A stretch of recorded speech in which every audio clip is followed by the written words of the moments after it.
Welcome to tiny star stories. ఇవాళ మాయాజాలమైన చిరునవ్వు కథ. ఒక ఊరిలో రోహన్ అనే చిన్న అబ్బాయి ఉండేవాడు. అతడు ఎప్పుడు మొహం చిట్లించుకొని ఉండేవాడు. ఎవ్వరితోనూ నవ్వుతూ మాట్లాడేవాడు కాదు. పాఠశాలలో అతని స్నేహితులు అతన్ని చూసి చాలా బాధపడేవారు. ఒకరోజు కొత్త టీచర్ పాఠశాలకు వచ్చారు. ఆమె అందరికీ చిరునవ్వుతో గుడ్ మార్నింగ్ పిల్లలు, చిరునవ్వు అందరికీ ఆనందం ఇస్తుంది అని అన్నారు.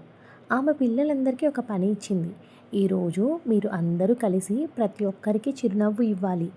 అయితే రోహన్ అనుకున్నాడు, చిరునవ్వుతో ఏం మారుతుంది, సరే ఒకసారి ప్రయత్నించి చూద్దాము అనుకున్నాడు. అతడు తన అమ్మ దగ్గరికి వెళ్ళి ఒక చిరునవ్వు ఇచ్చాడు.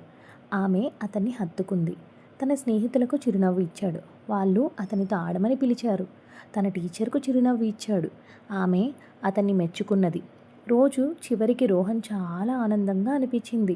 అతడు అన్నాడు, అయ్యో, నా చిరునవ్వు అందరినీ ఆనందపరిచింది, నన్ను కూడా చాలా సంతోషపరిచింది అని అనుకొని అప్పటి నుంచి రోహన్ ఎప్పుడూ తన చిరునవ్వును అందరికీ పంచేవాడు.